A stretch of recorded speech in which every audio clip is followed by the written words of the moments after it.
यह कहानी है एक ऐसे समाज की जहां ईमानदारी की कीमत चुकाना मुश्किल है और बेईमानी की राह बहुत आसान। फिल्म की शुरुआत एक ईमानदार लेकिन गरीब युवक श्याम मनोज कुमार से होती है। श्याम एक स्वाभिमानी इंसान है जो अपनी मेहनत की कमाई पर भरोसा करता है। वह अपनी बूढ़ी माँ के साथ रहता है और उसका मानना है कि इंसान चाहे कितना भी भूखा हो, उसे अपनी ईमानदारी का सौदा नहीं करना चाहिए। दूसरी ओर इसी शहर में भ्रष्टाचार का एक बहुत बड़ा जाल बिछा हुआ है। पुलिस कमिश्नर प्रेमनाथ और सेठ धनराज प्रेम चोपड़ा जैसे लोग समाज के रक्षक और प्रतिष्ठित नागरिक होने का नाटक करते हैं, लेकिन पर्दे के पीछे वे बेईमानी के सबसे बड़े खिलाड़ी हैं। सेठ धनराज एक ऐसा व्यापारी है जो मिलावटखोरी और कालाबाजारी करके मासूम लोगों की जान से खेलता है। श्याम को एक बड़ी कंपनी में नौकरी मिलती है। वह अपनी पूरी लगन से काम करता है, लेकिन जल्द ही उसे पता चलता है कि उसका मालिक मिलावट का धंधा कर रहा है। श्याम जब इसके खिलाफ आवाज उठाता है तो उसे इनाम के बजाय सजा मिलती है।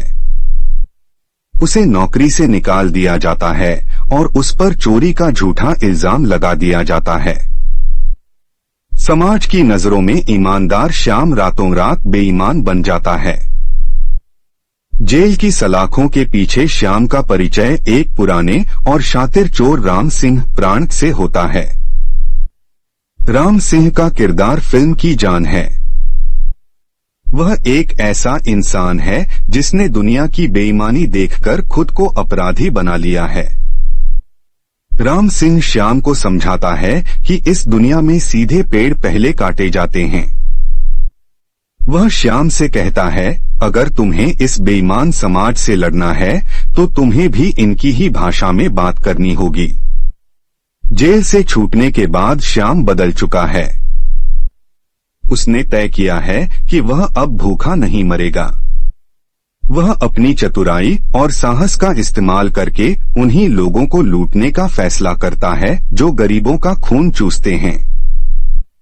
इसी दौरान उसकी मुलाकात सपना राखी से होती है। सपना पुलिस कमिश्नर की बेटी है। वह श्याम की सच्चाई और उसकी परिस्थितियों से अनजान है। धीरे धीरे दोनों के बीच प्यार पनपने लगता है। सपना के लिए श्याम एक आदर्श नायक है, लेकिन श्याम अंदर ही अंदर घुट रहा है क्योंकि उसे पता है कि वह कानून की नजरों में एक अपराधी है। कहानी तब गहराती है जब राम सिंह और श्याम एक साथ मिलकर सेठ धनराज के काले धंधों को चौपट करना शुरू करते हैं। राम सिंह का एक अतीत है जो पुलिस कमिश्नर से जुड़ा हुआ है। दर्शकों को पता चलता है कि राम सिंह वास्तव में कोई पैदाइशी मुजरिम नहीं है, बल्कि वह उन हालातों का मारा हुआ है जो कमिश्नर की एक पुरानी गलती की वजह से पैदा हुए थे। प्राण ने इस भूमिका में जो जान फूंकी है वह बेमिसाल है। उनका संवाद एक चोर दूसरे चोर से नहीं डरता आज भी मशहूर है। सेठ धनराज को जब पता चलता है कि श्याम ही उसके साम्राज्य के पीछे पड़ा है तो वह सपना को ढाल बनाता है। वह कमिश्नर को श्याम के खिलाफ भड़काता है। अब स्थिति यह है कि एक तरफ पिता कमिश्नर है जो कानून का रखवाला है और दूसरी तरफ प्रेमी श्याम है जिसे कानून की नजर में बेईमान घोषित कर दिया गया है। फिल्म का क्लाइमेक्स बहुत ही नाटकीय और रोमांचक है। श्याम और राम सिंह मिलकर एक ऐसी चाल चलते हैं जिससे सेठ धनराज के गोदाम में जमा मिलावटी सामान और उसके काले कारनामे सबके सामने आ जाते हैं।